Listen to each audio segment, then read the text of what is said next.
नमस्कार एवरीबॉडी। आज हम लोग बात करेंगे कि हमारे मैनिफेस्टेशन की जर्नी में फॉरगिवनेस कितनी इम्पॉर्टेंट होती है। फॉरगिवनेस का मतलब होता है माफ़ करना। ये कितना इम्पॉर्टेंट है और क्या ये ज़रूरी है आपकी मैनिफेस्टेशन में, या आप बिना फॉरगिव किए भी चीज़ों को मैनिफेस्ट कर सकते हैं। सो पहली चीज़, फॉरगिवनेस ज़रूरी है या नहीं ऐसा कुछ नहीं है। अगर आप नहीं भी कर रहे हैं किसी को माफ़, तो ऐसा नहीं है कि आपकी चीज़ें मैनिफेस्ट नहीं होती हैं, होंगी। लेकिन यस, पर्सनली जो मैं सोचती हूँ कि फॉरगिवनेस, माफ़ करना किसी को भी हमारी मैनिफेस्टेशन की जर्नी को और भी ज़्यादा इजी, सिंपल और एफर्टलेस बना देता है। वो क्यों है?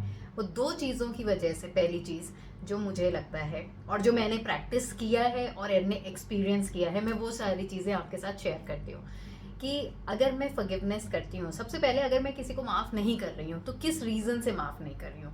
क्योंकि उन्होंने कहीं ना कहीं मुझे कोई हर्ट किया है, मुझे तकलीफ़ दी है, छोटी मोटी बड़ी कैसी भी तकलीफ़ दे सकते हैं। हो सकता है मैं ऑफिस में गई हूँ, ऑफिस में किसी ने कुछ ऐसी बातें कह दी हों जो मुझे पसंद नहीं आ रही हैं, मेरे बॉस ने कुछ ऐसा डांट लगा दी हो जिसकी ज़रूरत नहीं थी और मुझे अच्छा नहीं लगा, और वो छोटा सा इंसिडेंट मैं अपने मन में लेके बैठ गई हूँ। या कोई ऐसी बहुत बड़ी बात हो गई है, किसी ने मुझे धोखा दे दिया है, कुछ ऐसा कर दिया है, जो इंसिडेंट मैं अपने मन में लेके बैठी हुई हूँ। अब जब ये मन में मैंने लेके बैठा हुआ है, सो मेरे मन में कैसी इमोशंस आ रही हैं। मेरे मन में अगर हम किसी को माफ़ नहीं कर रहे हैं तो इसका मतलब है हम उनसे नाराज़ हैं, और अगर हम उनसे नाराज़ हैं तो मेरे मन में कैसे इमोशंस आ रहे हैं? मेरे मन में इमोशंस आएंगे सैडनेस के, या तो फिर एंगर के, जेलिसी के, या डिस्कम्फर्ट के, बिकॉज उसने मेरे साथ गलत किया है। तो पहली चीज़, मैं अपने क्रिएटर मोड से हट रही हूँ और मैं एक अपने विक्टिम मोड में आ रही हूँ कि उसने मेरे साथ गलत किया है। सो अगेन मैं अपनी मैनिफेस्टेशन के अगेंस्ट जा रही हूँ, क्योंकि एक तरफ तो मैं ये कहती हूँ कि मैं मैनिफेस्ट करती हूँ, मैं एक मास्टर मैनिफेस्टर हूँ, और दूसरी तरफ ये कह रही हूँ कि सर्कमस्टेंसेस बाहर वाले ने क्रिएट किया है। अगर सामने से मेरे साथ कुछ गलत हुआ है, मुझे किसी ने कुछ गलत बोला है, तो कहीं ना कहीं वो मेरा ही क्रिएशन है।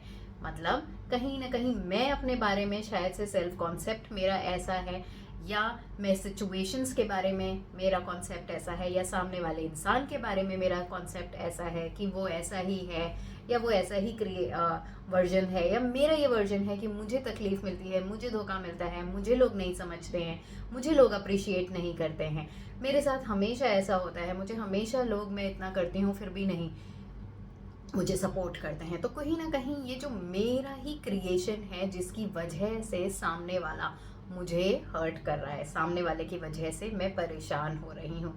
सो अगर हम एक क्रिएटर हैं और हम अगर मैनिफेस्टेशन की जर्नी पे हैं, तो हमें सबसे पहले यही चीज़ सिखाई जाती है कि जो जी चीज़ें हमारे साथ हो रही हैं, और यही सच भी है, जो भी चीज़ें हमारे साथ हो रही हैं उसकी जिम्मेदारी हमारी है, उसका कंट्रोल हमारे पास ही है।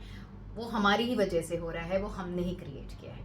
अब आते हैं जहाँ एक तरफ तो हम ये मान चुके हैं और ये कह रहे हैं कि हमने ही क्रिएट किया है, हम ही एक मास्टर मैनिफेस्टर हैं, और दूसरी तरफ हम ये कह रहे हैं कि सामने वाले ने मुझे हर्ट किया है। तो इसका मतलब है हम अपने ही दिमाग को कंफ्यूज कर रहे हैं कॉन्ट्रोडिक्टरी बातें करके। सो पहली चीज़, इसलिए हमारा मैनिफेस्टेशन वहीं रुक जाएगा, क्योंकि हम जितनी भी एफर्मेशंस करें कि मैं मास्टर मैनिफेस्टर हूँ, मैं कुछ भी क्रिएट कर सकती हूँ, लेकिन मेरा ब्रेन फिर क्या बोलेगा? अगर तुम कुछ भी क्रिएट कर सकती हो तो तुम सामने वाले को क्यों जिम्मेदार से ठहरा रही हो, या सामने वाले को क्यों बोल रही, कल्परेट कह रही हो कि उसने क्रिएट किया है, उसने तुम्हारी लाइफ में ये प्रॉब्लम्स लाया है। लाए तो तुम ही हो, या अपने सेल्फ कॉन्सेप्ट की वजह से, या दूसरे के एजम्पशंस की वजह से, दूसरे के बारे में आप क्या सोच रहे हैं। तो हमारा ब्रेन कंफ्यूज हो गया, और फिर वो हमारी एक्चुअल में पॉजिटिव चीज़ों को मैनिफेस्टेशन करने में डिले कर रहा है। दूसरी ये बात है कि जब हम किसी से नाराज़ हो रहे हैं तो हमारे अंदर इमोशंस कैसे आ रहे हैं, जो मैंने पहले बताया कि सैडनेस के इमोशन आ रहे हैं, डाउट के इमोशंस आ रहे हैं, फियर के इमोशंस आ रहे हैं, ग्रीफ के इमोशंस आ रहे हैं, जेलिसी के इमोशंस आ रहे हैं, है ना। उसको हम माफ़ नहीं कर रहे हैं, तो एंगर है हमारे मन में।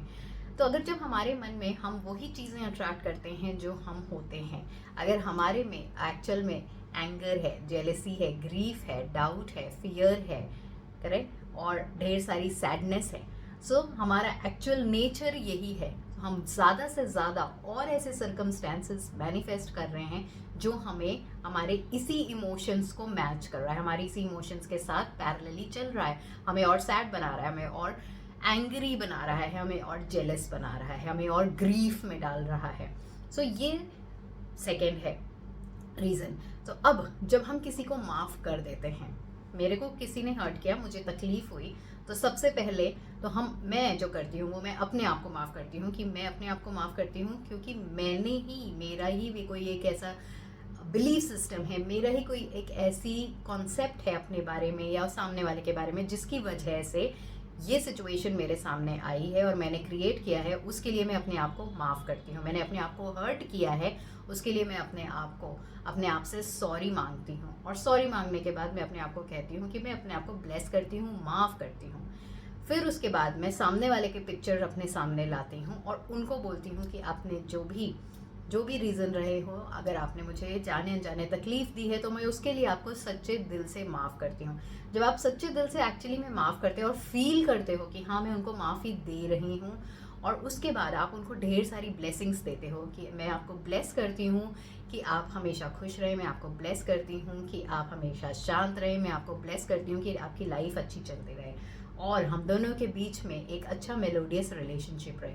जब आप ऐसा बोलते हो और सच्चे दिल से आप माफ़ी कर देते हो और लेट गो कर देते हो उस इंसान को, तब आपके अंदर वही जो इमोशंस थे, सैडनेस के, ग्रीफ के, एंगर के, वो इमोशंस बदल जाते हैं किसमें? पीस में, काम में। वो इमोशंस आ जाते हैं हैप्पीनेस में, वो इमोशंस आ जाते हैं, एक अलग सी पीस आपको लगती है, एक अलग सी शांति लगती है, आपका दिमाग एकदम शांत हो जाता है। और मैनिफेस्टेशन के लिए बहुत ज़रूरी है आप शांत मन से जब मैनिफेस्ट करते हैं, आप जब शांत मन से अपने एफर्मेशंस करते हैं, अपनी टेक्निक्स करते हैं, आपके अंदर कोई भी तकलीफ नहीं होती है क्योंकि आपकी इमोशंस ही हाई हैं, आपके इमोशंस ही सैडनेस के हैं ही नहीं। आपने जिस वजह से आप दुखी थे आपने उसको जाने दिया, आपने उसको माफ़ कर दिया, तो अब आपके अंदर सिर्फ और सिर्फ हैप्पीनेस के इमोशंस है। और उसके बाद जब आप कोई भी चीज़ें करते हैं, सो ये आप ईजिली अपनी चीज़ों को मैनिफेस्ट कर सकते हैं। थर्डली, मुझे लगता है कि जब हम मैनिफेस्टेशन की जर्नी में हैं तो हम अपने क्रिएटर सेल्फ में हैं, क्रिएटर मोड में हैं, हमें सब कुछ पता है कि मैनिफेस्टेशन कैसे होता है। हम ही गॉड के एक्सटेंशंस हैं, गॉड की डिवाइन एनर्जीज हमारे अंदर है। और जब हमें ये पता है कि जब गॉड की ही डिवाइन एनर्जीज, यूनिवर्स की सारी डिवाइन पावरफुल स्ट्रॉन्ग एनर्जीज हमारे अंदर हैं, सो यूनिवर्स, गॉड की क्वालिटीज़ भी हमारे अंदर होनी चाहिए। और उनकी क्वालिटी, सबसे बड़ी क्वालिटी यही है कि वो ज़्यादा से ज़्यादा माफ़ करते हैं। वो यूनिवर्स अपने अंदर किसी के लिए कोई मलाल नहीं रखता, किसी के लिए कोई तकलीफ़, सैडनेस नहीं रखता, किसी के लिए कोई एंगर नहीं रखता, गुस्सा नहीं रखता, वो कभी जेलसी नहीं रखता, या कभी वो ऐसी भावनाएं नहीं रखता कि इसको मैं आज के बाद कभी माफ़ नहीं करूँगा, ये ऐसा है, ये वैसा है, या उसके बारे में बुराई करना। भगवान के अंदर ये क्वालिटीज़ नहीं है। एंड जब जान जाते हैं कि हमारे अंदर भी वो क्वालिटीज़ हैं जो एक क्रिएटर के अंदर होती है, which is God, which is universe, हम अपनी लाइफ के क्रिएटर हैं, सो हमें भी ये क्वालिटीज़ को एम्बाइब करना चाहिए। अदरवाइज हम हाफ हार्टेड क्रिएटर हैं, हम कुछ क्रिएट कर रहे हैं, कुछ चीज़ें नहीं क्रिएट कर रहे हैं। करेक्ट? सो हमारे अंदर वो क्रिएटर मोड लाने के लिए सबसे इम्पॉर्टेंट है अपने अंदर लव जनरेट करना और अपने अंदर फॉरगिवनेस को जनरेट करना, प्यार को पैदा करना और माफ़ी को पैदा करना। जब हमारे अंदर जब एक ही चीज़ रह सकती है, प्यार भी रह रहा है और जेलसी, सैडनेस और एंगर भी रह रही है, तो मिक्स रह रहा है।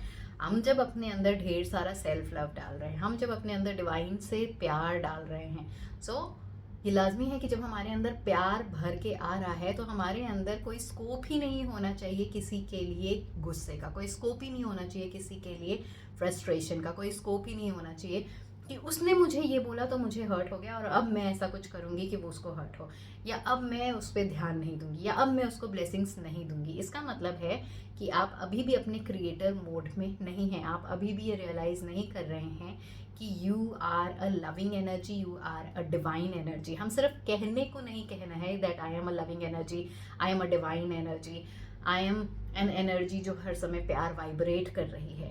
जब ये मौका मिल रहा है शो करने का, तो आप अपने अंदर इतना प्यार रखिए कि आप एक्चुअली में प्यार जनरेट करिए, आप एक्चुअली में वाइब्रेट करिए और करके देखिए। अगर आप ऐसा करते हैं तो जिसके साथ आपके रिलेशनशिप्स अच्छे नहीं चल रहे हैं, आप धीरे धीरे देखेंगे कि वो इंसान, बिकॉज आपने उसको लेट गो किया, उसने आपकी एनर्जीज को महसूस किया, आपने उसको प्यार भेजा है, आपने उसको ब्लेसिंग्स भेजी है, वो ब्लेसिंग्स उसके थ्रू नहीं तो किसी ना किसी और के थ्रू आपकी तरफ वापस आएंगी ही आएंगी। आपकी मैनिफेस्टेशंस की जर्नी बहुत सी स्मूथ हो जाएगी। आपको कभी भी कोई मेहनत नहीं करनी पड़ेगी मैनिफेस्टेशन के लिए, टेक्निक्स के लिए, because you are full of love, because you are always in the creator mode. आप हमेशा क्रिएटर मोड में हैं और इसीलिए आप दूसरों को माफ़ कर रहे हैं, दूसरों को ब्लेसिंग्स दे रहे हैं। तो हम जो देते हैं हमारे पास वही जल्दी से जल्दी आता है।